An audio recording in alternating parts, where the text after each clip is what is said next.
Bienvenidos nuevamente. Ya habíamos iniciado a dar la clase y se me ha olvidado grabar, ¿verdad? Estábamos en el contexto de que ya llevamos el documento pues trabajándolo, ¿verdad? Lleva varias partes.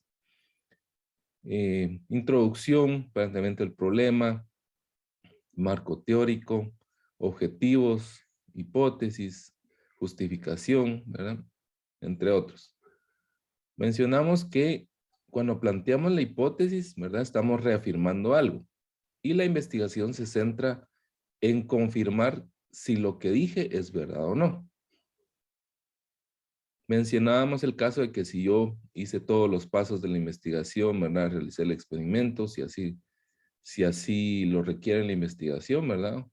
O recolecté datos, los procesé, y luego ya de analizar esta información, determino de que la hipótesis es verdadera, pues estamos bien. Ahora, ¿qué pasa?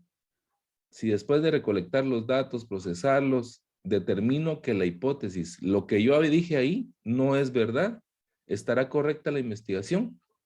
Esa era la pregunta. ¿Quién quiere participar por acá? Si no, vamos a hacerlo dedocráticamente.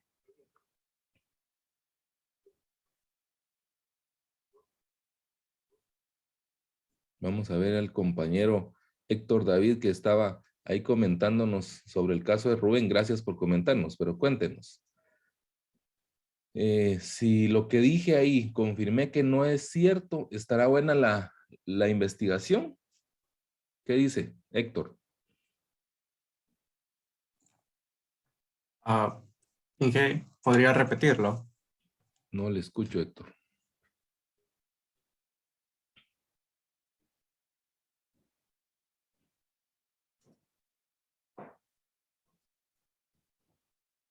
Permítame. ¿Alguien me puede hablar, por favor? Necesito... aquí está el problema. No los escuchaba. ¿Me pueden hablar ahorita, por favor? Creo que tenía mal configurado esto. Alguien, por favor, que active su micrófono, Héctor, si fuera tan amable. Día, Inge. Ahí está. Era yo el problema, que no tenía configurada la salida del audio. No sé si alguien había comentado algo antes de Héctor, si no pasamos con Héctor.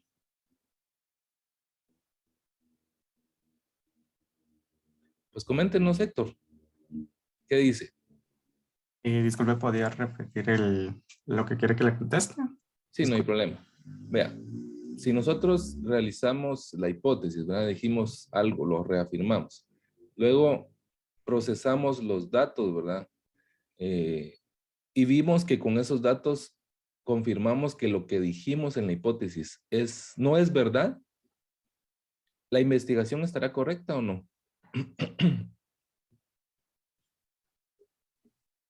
Eh, mm, sí. Así es. Muchas gracias, Héctor. Así. Así es. ¿Verdad? Si yo realicé todos los pasos correctamente, procesé la información de manera adecuada, ¿verdad? Y me determinó que lo que dije en la hipótesis no es, entonces, simplemente, pues, se puede decir que nosotros planteamos o teníamos un punto de vista diferente. Entonces, pero todo está bien, no hay problema con la investigación. El siguiente paso sería, que no se va a hacer en este curso, sería replantear la hipótesis y empezar de nuevo una investigación, ¿verdad? Esa sería. La idea es, digamos, tratar de confirmar al final lo que dije en la hipótesis es verdad, ¿verdad? Entonces, pero en este curso, pues no vamos a volverla a replantear y vamos a empezar una nueva investigación, no. Ahora, vea, quiero que notemos algo. Nosotros para poder digamos, analizar y decir que la hipótesis es verdad, pues llevamos un proceso de medición. ¿Y qué es lo que se mide? Las variables. Las variables van inmersas en la hipótesis. O sea, yo tengo que medir, procesar las variables para ver si realmente lo que dije es verdad o no. Yo puedo decir en una hipótesis, con la implementación del sistema puedo mejorar un 30% la producción, ¿verdad? Entonces yo debo de ver cómo puedo medir y llegar a determinar si ese es 30 por ciento, realmente es 30%, ¿verdad? De la producción, la variable de la producción. Entonces yo necesito ver si aumentó un 30, un 20, un 50 o disminuyó un 5, ¿verdad? Entonces necesito medirlo. ¿Y cómo lo mido? Por medio de los indicadores, de las escalas, de los métodos estadísticos, de los instrumentos, ¿verdad? ¿Cómo obtengo esta información para poderla medir? Por todo esto, ¿verdad?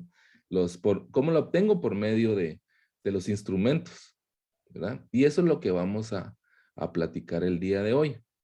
Ahora vamos a hablar sobre la construcción de indicadores, sobre las escalas, vamos a hablar un poquito de la teoría del muestreo, ¿verdad?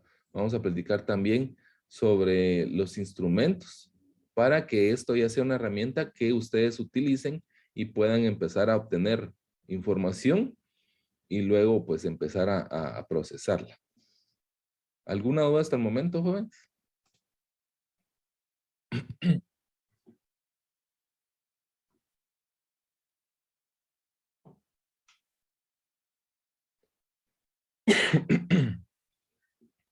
Bueno, indicadores.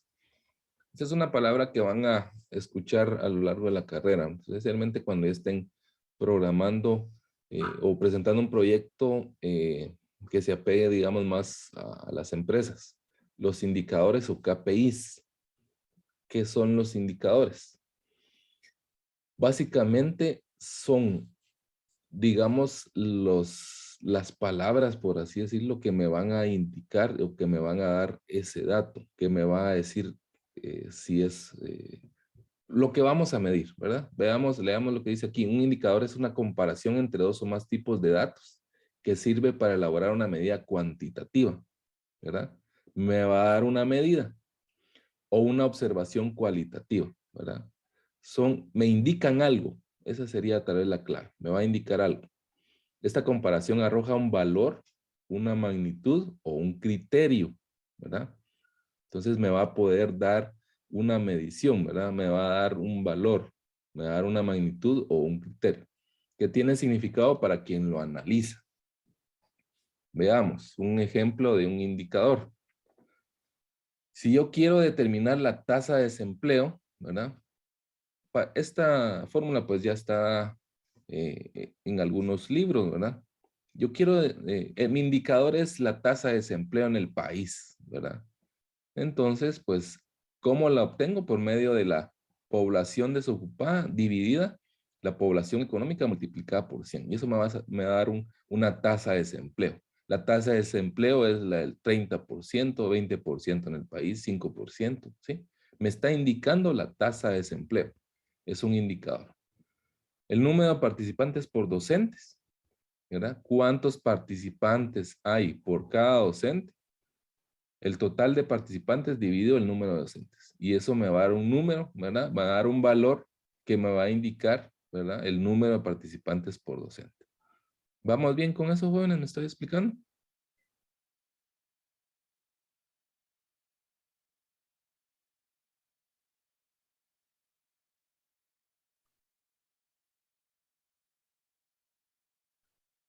Brian, ¿vamos bien con eso?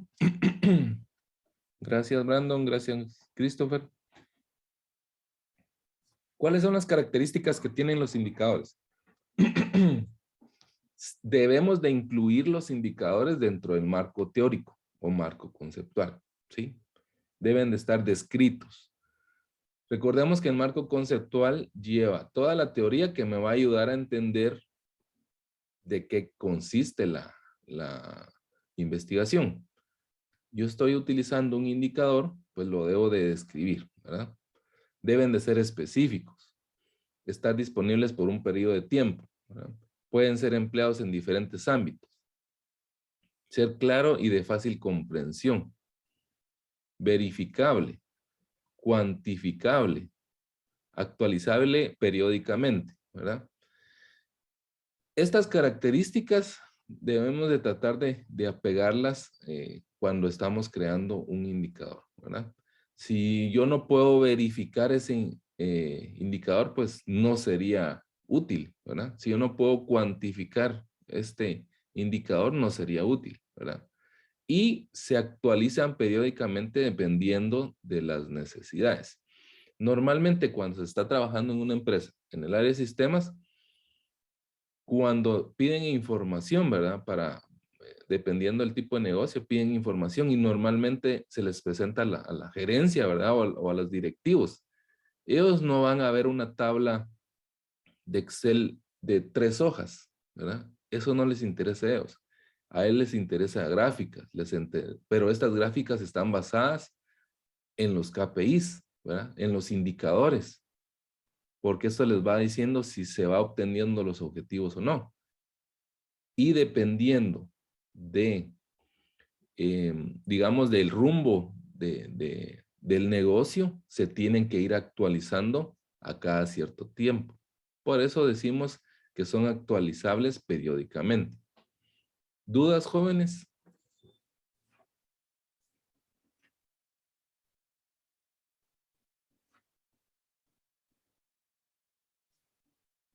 En este ejemplo les podría emplear, por ejemplo, si un directivo quiere saber, bueno, vamos a ver cuánto vendimos este mes. ¿Cuánto vendimos este mes? Bueno, pídanle sistemas que les proporcionen la información, ¿verdad? De cuánto han vendido. Nosotros no le vamos a mandar un documento de Excel con todos los, digamos, todos los productos que se vendieron ese mes. A él no le interesa eso. A él le interesa ver si incrementó las ventas en tanto por ciento con respecto al mes anterior. Le interesa saber qué producto pudo haber sido más vendido, ¿verdad? ¿Cuáles fueron los 5 productos más vendidos? ¿Cuáles fueron los 5 productos que no se vendieron? ¿Verdad? Esos son indicadores. Yo no le voy a mostrar una tabla de Excel de 20 páginas. No es eso. Los indicadores podrían resumir los resultados. Un producto que no se vendió en el mes, ¿verdad? Dependiendo de la naturaleza del negocio, me puede indicar, bueno, ¿qué está pasando? Estamos perdiendo el dinero ahí. Se está estancado. Está estancado, entonces puedo tomar la decisión, bueno, podemos ofertarlo, ¿verdad? Vendiéndole el precio costo porque necesito que se mueva o ganándole solo el 2%, ¿verdad? Porque necesito hacer espacio en bodega, ¿verdad? Para eso, para la toma de decisiones, sirven los KPIs. Y repito, ya va resumido, ¿verdad? No sé si queda claro ahí con ese ejemplo, Blanca. Si me explico con ese ejemplo.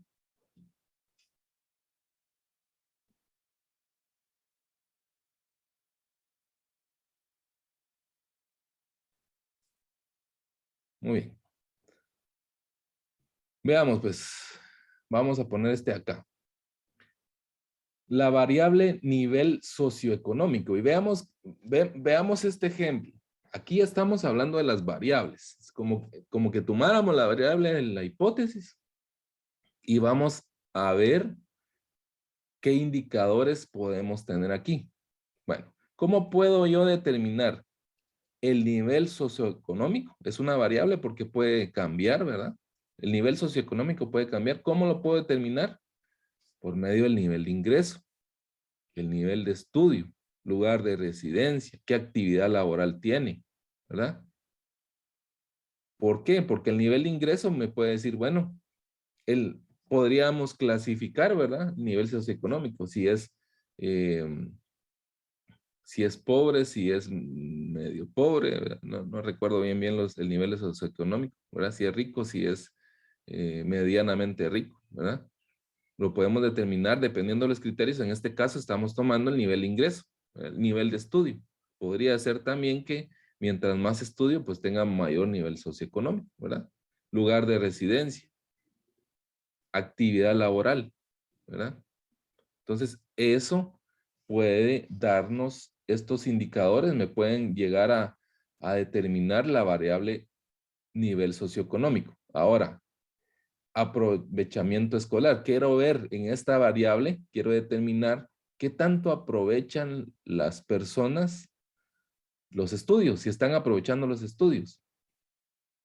¿Cómo puedo determinar el aprovechamiento escolar? Por la cantidad de aprobados, ¿verdad? Mientras más aprobados tenga, pues está aprovechando el estudio, ¿verdad? O puedo determinar, mientras más desaprobados, no se está aprovechando el estudio. Sí, licenciado. ¿Cuántos desertan también? ¿Verdad? Se les ingresaron 100 personas, ¿verdad? A estudiar, pero desertaron en el primer mes 25, ¿verdad? Quiere decir de que no se está aprovechando. También el promedio de notas, ¿verdad? Porque pueden aprobar todos con 61, pero estarán aprovechando. No sé si con estos ejemplos están quedando más claros, jóvenes.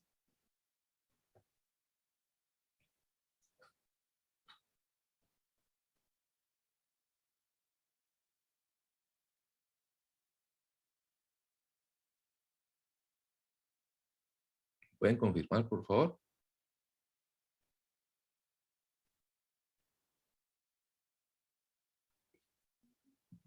Sí, Inge. Gracias. Cuando nosotros estamos planteando nuestras variables, pues debemos de operalizarlas. ¿Qué significa esto? Significa que de una variable yo la voy a trabajar para que sea medible, ¿sí? Porque, veamos, ¿cómo podemos medir la satisfacción al cliente?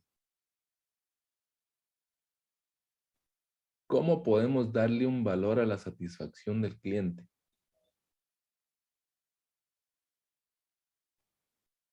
¿Algún ejemplo? Yo tengo una tienda y quiero ver si se va satisfecho el cliente. ¿Cómo la puedo medir? Creo que lo han realizado en alguna ocasión.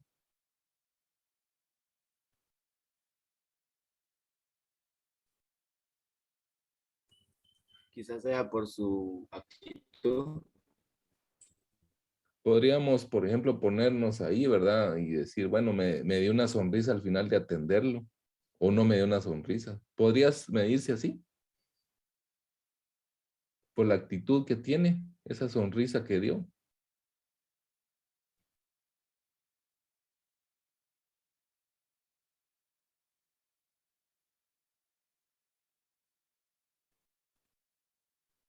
No sé si les ha pasado a ustedes en algún supermercado donde, o por ejemplo, en alguna empresa de telefonía, donde al final les dije, mire, les va a llegar una encuesta de satisfacción al cliente. Al finalizar mis servicios, le va a llegar por mensajito una encuesta. O está un vendedor afuera o una persona afuera y dice, miren, nos puede calificar con en esta tablet y poner ahí la carita feliz o no, dependiendo cómo la atendieron. No sé si les ha pasado eso, jóvenes.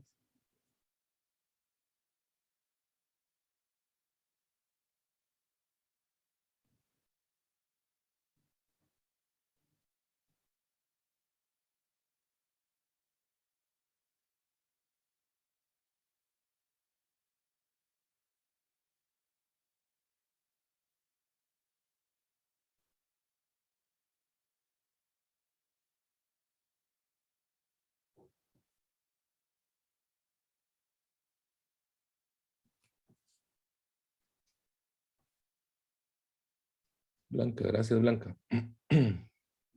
A veces nos ponen unas caritas ahí para, para medir, ¿verdad? Una donde está enojado, otra donde está aparentemente normal, una donde está un poco más feliz y otra más alegre, ¿verdad?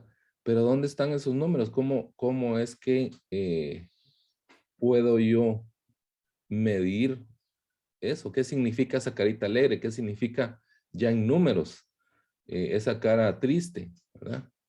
Ahí es donde operalizamos las variables. Les vamos asignando un valor y también por medio de algunas escalas. Esas son las escalas de Likert que vamos a ver más adelante. Ahora, en este documento, cuando operalizamos las variables, vamos a hacer que estas variables sean medibles, ¿sí? Por ejemplo, vean esta variable, vean este ejemplo. La variable independiente, ¿verdad? Es la estimulación temprana, ¿verdad? Esa es la variable, que es el conjunto de acciones para promover las capacidades. En un niño, ¿verdad? un bebé, hay una tendencia de la estimulación temprana, ¿verdad? Donde se le estimula con ejercicios, por ejemplo, ¿verdad? Donde se le agarran los bracitos, se le van moviendo, o se le pone música o algún objeto que él quiera tratar de alcanzar, ¿verdad? Esa es la estimulación temprana. ¿Y qué dimensiones tiene? Por ejemplo, si hay movimientos, ¿verdad? Es dimensión física. También, por ejemplo, cuando escucha, ¿verdad? Y quiere, se le queda viendo algún objeto, pues también es una, digamos, dimensión mental, donde él está analizando y reaccionando hacia esos estímulos. Y también social, porque en lo que se le estimula, se le expone a más personas, va a haber una mejor estimulación temprana. Entonces, esas dimensiones. Ahora, ¿qué indicadores puedo tener yo sobre la estimulación temprana? ¿Qué él me va a indicar si yo estoy estimulando o no? Por ejemplo, si yo al sentarlo todavía sujeta la cabeza, ¿verdad? Si, por ejemplo, si ya es un poquito más grande, ¿verdad? Si camina en línea recta, yo puedo decir, bueno, va caminando bien. Eso me va a indicar a mí que hay una estimulación temprana. Si, por ejemplo, él ya puede diferenciar los colores, si interactúa con otros niños, ¿verdad? Esos son los que me indican si yo puedo estimular de manera temprana. ¿Me voy explicando, jóvenes?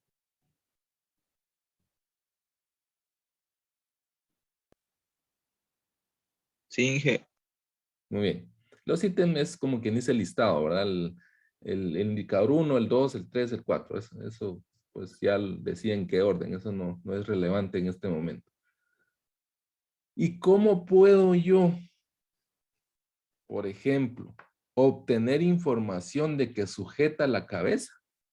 ¿Por medio de qué instrumento o técnica? Por medio de la observación, ¿verdad? Ahí se observó que el niño pues sujeta la cabeza, ¿verdad? Durante tanto tiempo, ¿verdad? O no la sujeta, o sí la sujeta, pero estoy observando. Esa es mi técnica o instrumento, ¿verdad? Técnica más que todo, ¿verdad? También una lista de cotejo. ¿Cuáles son las listas de cotejo? Donde yo tengo el listado, ¿verdad? Y voy poniendo sí, no, ¿verdad? Sí la sujeta, sí o no, ¿verdad? Entonces, estos instrumentos me ayudan a recopilar la información de los indicadores. Por ejemplo, bueno, no sé si vamos bien con eso de los instrumentos.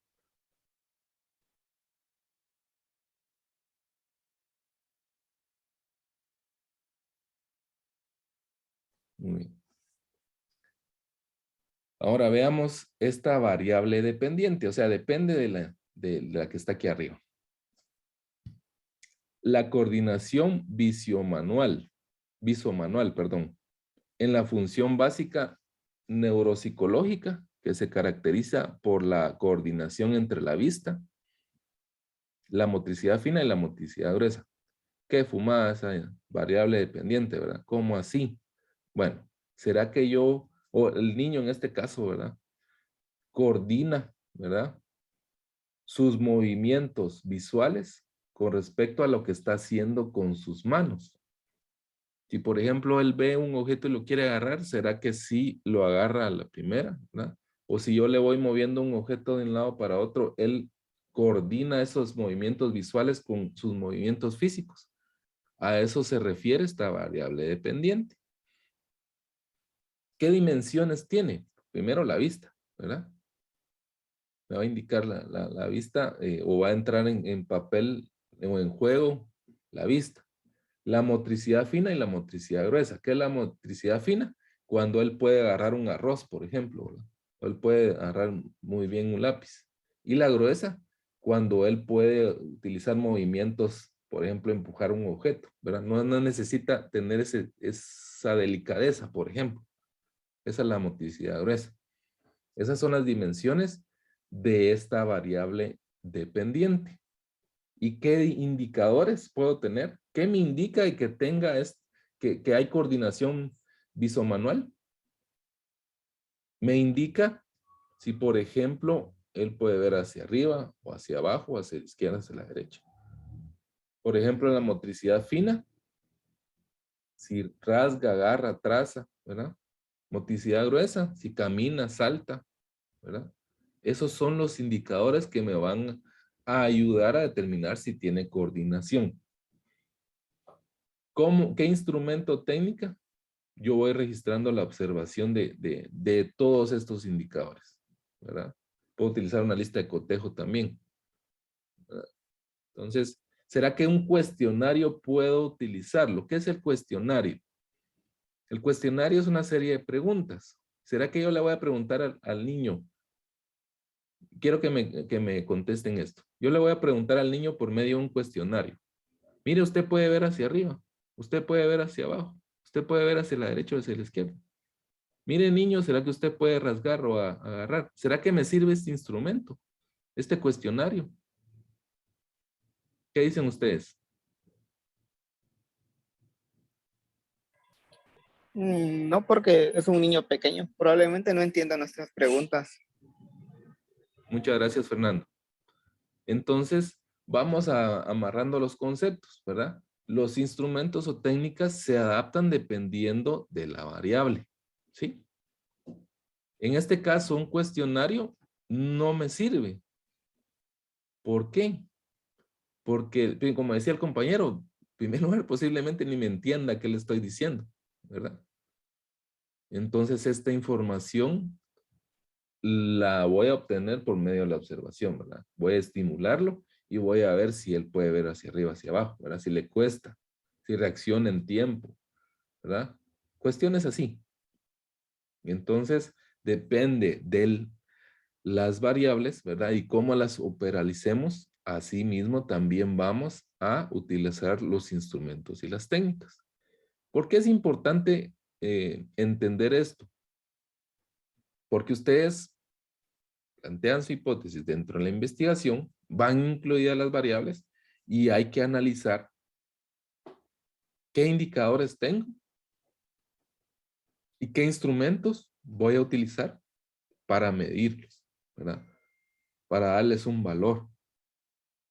Por eso es importante que vayamos pensando, bueno, no me recuerdo ahorita las investigaciones de ustedes, pero vayamos analizando la investigación, ¿verdad? ¿Qué planteamos en la hipótesis? ¿Qué variables tengo? Y cómo las voy a medir. Y en base a eso, ¿qué instrumentos voy a utilizar? ¿Dudas hasta el momento, jóvenes?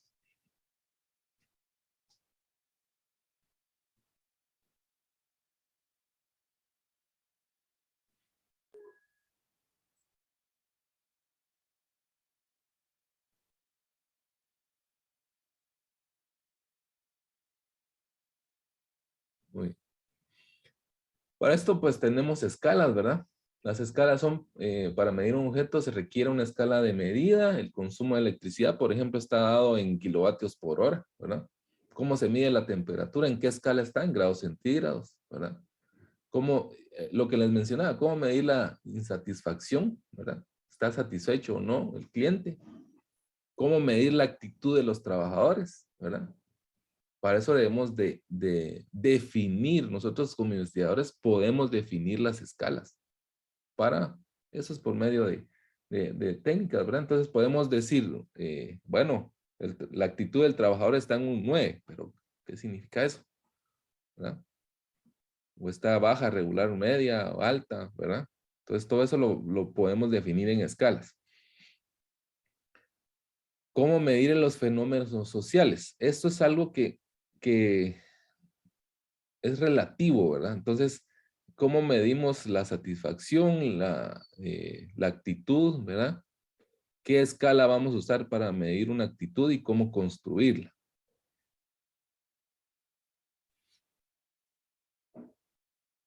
Entonces, la escala es una serie de divisiones, ¿verdad? Que marcan el valor, grado o magnitud que puede medir un instrumento.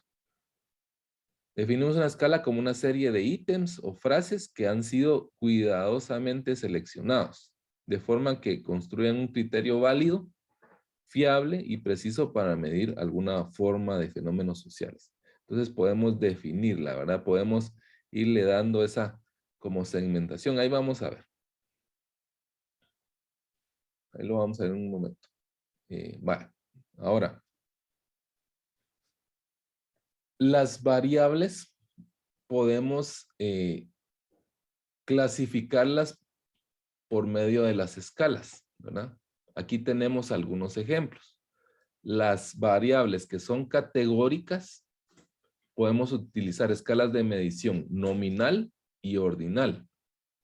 Por ejemplo, las categóricas vienen de las categorías. Un ejemplo de nominal podemos decir, bueno, ¿cómo voy a medir qué escala es? ¿Es masculino o femenino? ¿Verdad? Masculino o femenino. Una escala ordinal es una escala que me da, por ejemplo, bajo, medio o alto, ¿verdad? Entonces, son categorías, categorizamos esos, digamos, esas situaciones. En este caso, dentro de un cuestionario puedo incluir, bueno, género, masculino, femenino. Sexo, perdón, masculino, femenino. Si es nivel socioeconómico, bajo, medio, alto. Ahora, las escalas o las variables numéricas son las que son un poquito más fáciles de entender. ¿Ah? De todas maneras, al final, digamos, las categóricas podemos asignarles valores, ¿verdad? Dependiendo de la situación. Yo puedo decir que bajo tiene un valor de 1, medio un valor de 3 y alto un valor de 5. Entonces, dependiendo del tipo de la investigación, yo puedo utilizarlo para decir, bueno, tiene un valor de 5, es alto, ¿verdad? ¿Y cuántos 5 hay? Y sacar un promedio, por ejemplo, de cuántos niveles socioeconómico alto hay, ¿verdad? Pero todo depende de la situación. Dentro de las numéricas tenemos de intervalo. O sea, hay una escala de medición que hay intervalos, por ejemplo, la temperatura, la clasificación de un examen. ¿Verdad? En la temperatura nosotros tenemos escalas el rango, ¿verdad? Este rango, rango que tiene la temperatura, desde menos hasta, pasando por el cero hasta más, ¿verdad? Numéricas, de razón o relación en la escala de medición. Por ejemplo, puedo yo decir, obtener datos por medio de la estatura. ¿Verdad? Es un número, un valor que me va a devolver. El peso, la distancia. Entonces puedo medir por medio de esto, me va a obtener un dato. ¿Es de razón o de relación? Y la absoluta. Esta es otra numérica, otra escala de medición numérica, que me va a determinar un valor, por así decirlo, entero. ¿Sí? Yo no puedo decir, esta familia tiene 3 hijos y medio, ¿verdad? No puedo decir eso. Por eso es absoluta. O es 3 o 4 o 0 niños, ¿verdad?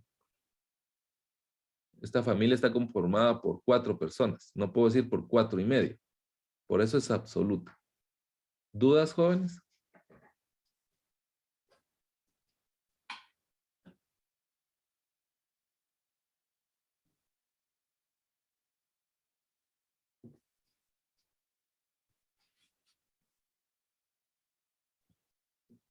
Aquí están descritas. Esta presentación está ya en la plataforma.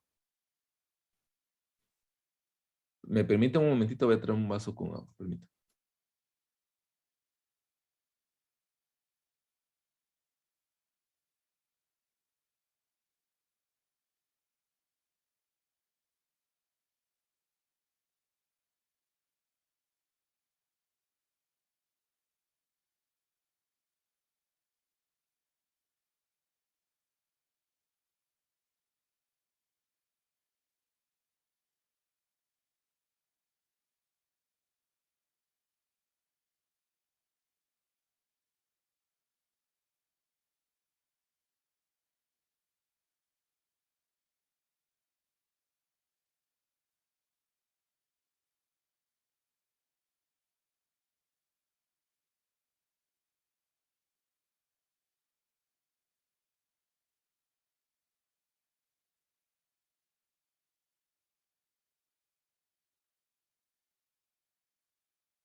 Bueno, vamos a avanzar a la siguiente. Esto lo vamos a dejar para después.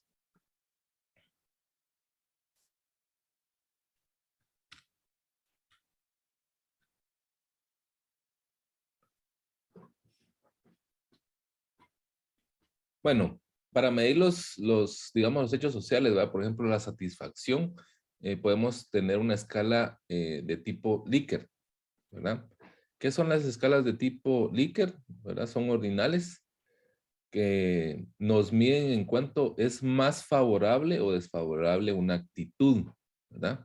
Es decir, que si una persona obtiene una puntuación de 60 puntos en esta escala, no significa esto que su actitud hacia el fenómeno medido sea doble que el otro individuo que tenga 30, ¿verdad? Es relativo, ¿verdad?